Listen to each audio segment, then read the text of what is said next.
Of tally ERP9 GST series. और आज हम लोग यहाँ पर कवर करेंगे चैप्टर 3, जिसके अंदर हम लोग कवर करने वाले हैं जो टॉपिक्स आपके रहेंगे वो कुछ इस तरह से। सबसे पहले हम लोग देखेंगे इनपुट टैक्स क्रेडिट, वो क्या होता है, प्रोसीजर क्या है, किस तरह पास करते हैं एंट्री, पेमेंट ऑफ टैक्स, आप गवर्नमेंट को टैक्स किस तरह से पे करते हो, GST अपना। और उसके बाद में आपका यहाँ पर टॉपिक रहने वाला है जनरेट रिटर्न, आप GST R1 2 3 किस तरह से आप रिटर्न जनरेट करोगे। ओके, देन आप हम लोग चेक करेंगे रिकनसाइल स्टेटस, यानी कि आप GST जब गवर्नमेंट को पे कर देते हो तो आप चालान किस तरह से जनरेट करते हो। और ऑल राइट, उसके बाद में और उससे पहले मैं आपको अगर बताऊं तो हम लास्ट वीडियो में हम लोगों ने क्या टॉपिक्स कवर किए थे वो कुछ इस तरह से हैं कि हमने लास्ट वीडियो में इंटर स्टेट सेल परचेज देखा था गुड्स का। देन हम लोगों ने आपका कवर किया था debit and credit note issue किस तरह से करना होता है, और डिफरेंट रेट के GST के साथ में आप एक ही इनवॉइस किस तरह जनरेट करते हो। अगर आपने लास्ट वीडियो अभी तक चेकआउट नहीं किया है तो चैप्टर 2 आप ज़रूर चेकआउट करें, देन आप यहाँ चैप्टर 3 पर आए। ओके, तो सबसे पहले आपका टॉपिक है यहाँ पर इनपुट टैक्स क्रेडिट। तो उसका मैं आपको बता दूँ होता क्या है। बेसिकली ITC बोलते हैं, ITC को ही आप बोलते हो इनपुट टैक्स क्रेडिट। दरअसल क्या है कि आपने जैसे मान लो परचेज़ किया कोई गुड्स, परचेज पर आप जो भी टैक्स पे किया आपने, ओके, तो आप जो टैक्स पे कर चुके वही गुड्स अगर आप मान लो सेल करते हो, सेल के टाइम पर आप जो टैक्स कलेक्ट करोगे उस टैक्स में से हम परचेज वाला टैक्स लेस कर देते हैं। देन जो रेस्ट हमारे पास रहता है उसको हम गवर्नमेंट को पे करते हैं। सपोज आपने एक लैपटॉप परचेज किया 20,000 का, जिसके ऊपर आप 2,000 का टैक्स पे किए, ओके। देन आपने वही लैपटॉप सेल किया मान लो 25,000 का, और आपका टैक्स बना वहाँ पर 3,000 रुपये, ठीक है।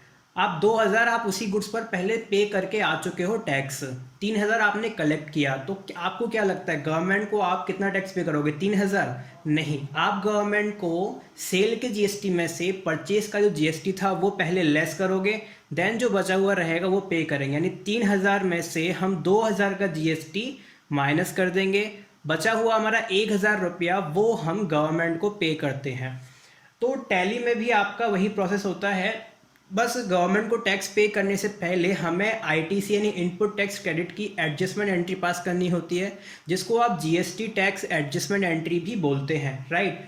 बहुत सिंपल है गाइस। सबसे पहले आप यहाँ रिपोर्ट्स में आ जाओ, डिस्प्ले,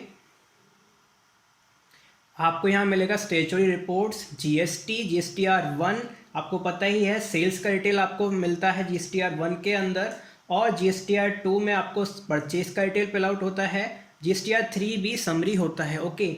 आप इन तीनों में से किसी में भी आओगे तो GST R2 में आने के बाद में आप यहाँ पर चेकआउट कर सकते हो कि आपको यहाँ बताता है टोटल ITC अवेलेबल कितना है, कि आप कितना ITC लेने के लिए अवेलेबल हो, ओके। अब इसकी एंट्री आप यहाँ से आप देखो तो आपको CGST, SGST और IGST वगैरह का आइडिया होगा, लेकिन सबसे बेटर वे आपको मैं एक ट्रिक बताता हूँ कि आप किस तरह से एंट्री पास करोगे, कौन सा GST हमें डेबिट क्रेडिट करना है, कहाँ से एंट्री पास होगी। उसके लिए आप जाओ बैलेंस शीट में, बैलेंस शीट में आप आ जाओगे, आप चले जाओ ड्यूटीज एंड टैक्सेस, यहाँ CSI ये तीनों GST शो होते हैं। आप CGST में जाओ और यहाँ पर आप देखोगे डेबिट एंड क्रेडिट GST आ रहा है, ओके। यानी टोटल हमें GST कितना पे करना है जो यहाँ पर हमें बता रहे हैं क्रेडिट में।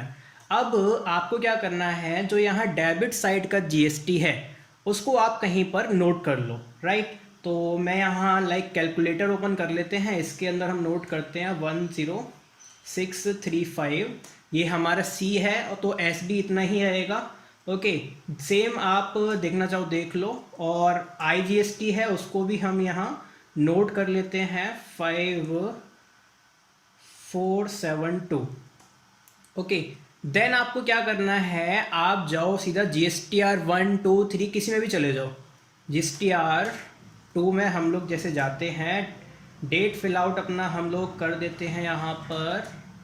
अब यहाँ आकर आपको देखो यहाँ शो हो रहा है स्टेचुअरी एडजस्टमेंट, ओके। यहाँ ये Alt+J शॉर्टकट है, प्रेस कर दो, टैक्स एडजस्टमेंट आपको शो होगा। टैक्स और ड्यूटी टाइप में आप ले लोगे GST, और नेचर ऑफ एडजस्टमेंट में लेना है आपको decrease of tax liability, okay.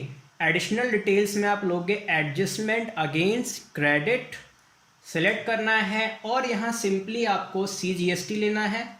Rate taxable value पूछता है, हमको कुछ फिल नहीं करना।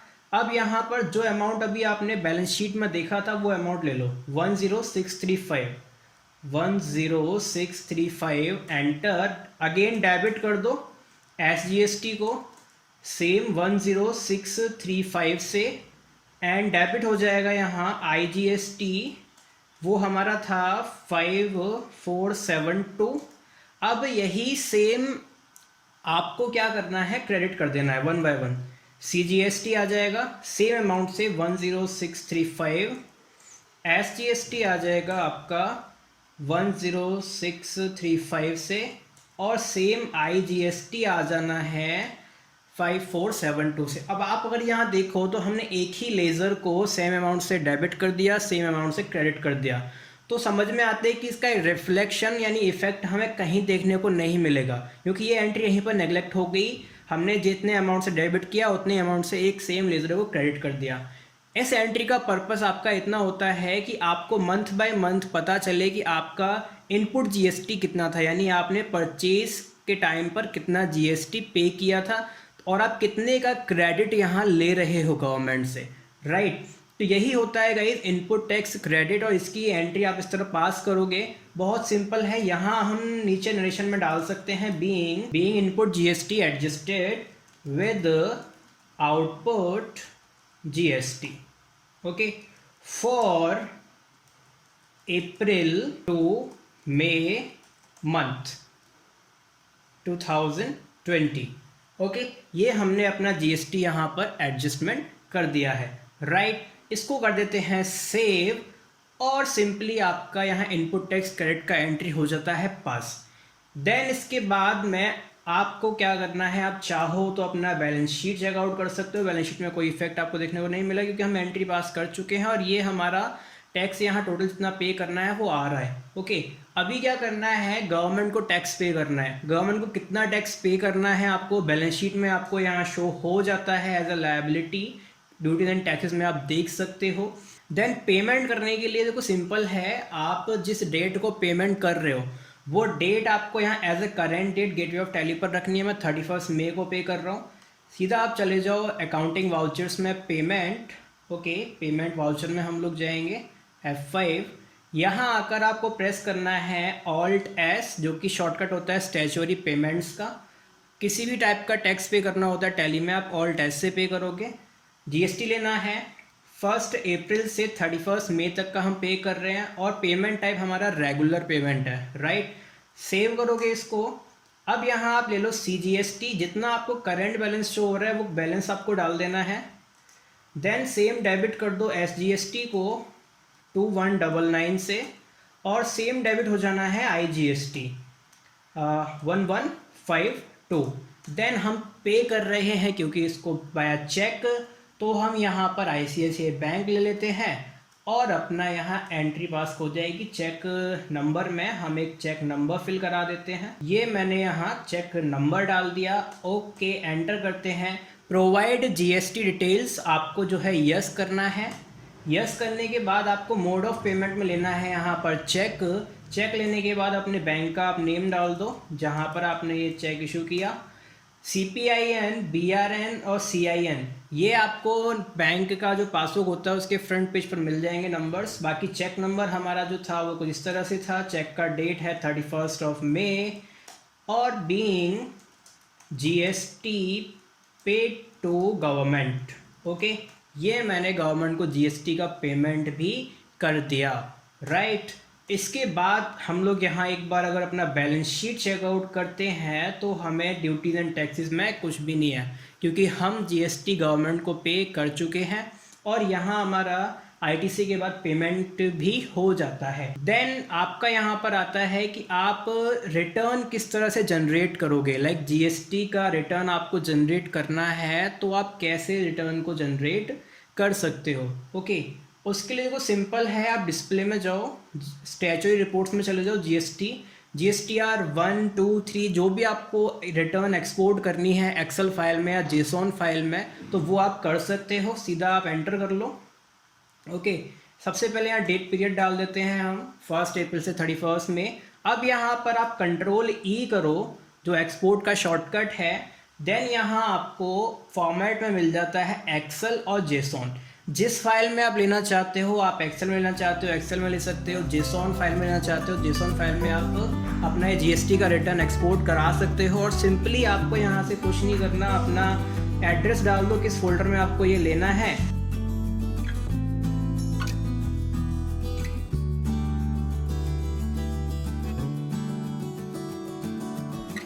ओके गाइज, मैंने जीएसटी रिटर्न के नेम से एक डेस्कटॉप पर फोल्डर क्रिएट किया। इसका आप सेम जैसे बैकअप के टाइम पर एड्रेस कॉपी करते हो, एड्रेस कॉपी कर लेना है। देन आपको अपना टैली में जाना है और यहाँ पर वो एड्रेस हो जाएगा पेस्ट, रिटर्न का नेम डाल दो और ओके एक्सेप्ट।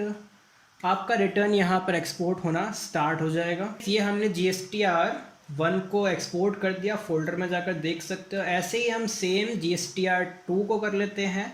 पीरियड डालते हैं 1 अप्रैल से 31 मई, कंट्रोल ई, एक्सेल, फोल्डर का एड्रेस और ये आपका सेव। ओके, ये भी आपका एक्सपोर्ट होना स्टार्ट हो जाएगा। देन आप चाहो तो इनको सेम जेसॉन फाइल में भी एक्सपोर्ट कर सकते हो। जैसे हम GSTR2 को एक बार करके देखते हैं। कंट्रोल ई, जेसॉन लेते हैं, फोल्डर का एड्रेस वही फिल कराते हैं और इसको करते हैं ओके। देन आप यहाँ फोल्डर चेकआउट करना चाहो कर लो। यहाँ आप देख सकते हो ये GSTR1 है आपका, ये GSTR2 हो गया और ये है GSTR2 जेसॉन फाइल में। ओके, जेसॉन का आपको पता ही है, आपको अपलोड आप डायरेक्ट कर सकते हो।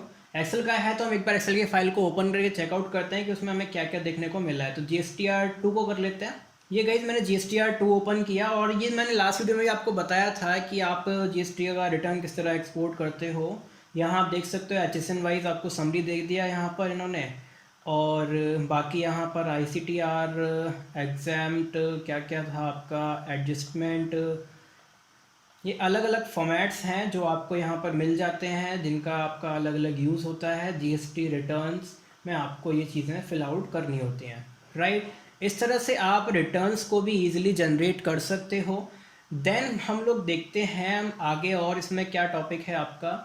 आगे आप लोग यहाँ पर टॉपिक चेकआउट करोगे रिकन्सिलेशन स्टेटस, यानी आपका चालान का रिकन्सिलेशन किस तरह से हम लोग कर सकते हैं टैली के अंदर। उसके लिए तो सिंपल है, आप जब GST के रिपोर्ट्स में आते हो तो यहाँ ऑप्शन आता है चालान रिकन्सिलेशन।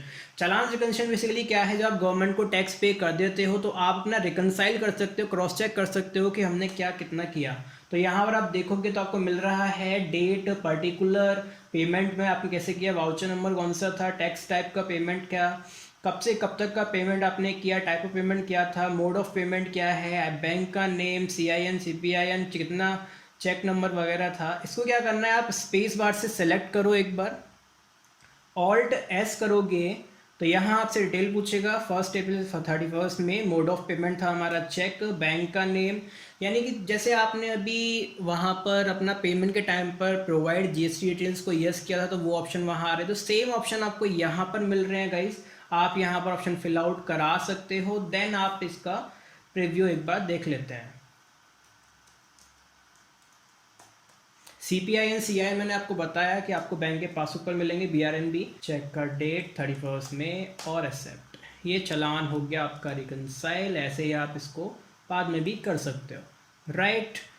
इस तरह से आपका यहाँ पर GST का चैप्टर 3 होता है कंप्लीट। मैं आपको फिर से रिपीट कर दूँ, हमने सबसे पहले ITC इनपुट टैक्स क्रेडिट की एंट्री पास की, देन हमने पेमेंट की एंट्री पास की गवर्नमेंट को, और फिर उसके बाद में हमने अपना रिपोर्ट्स को जनरेट करना सीखा, GSTR1, GSTR2, GSTR3B।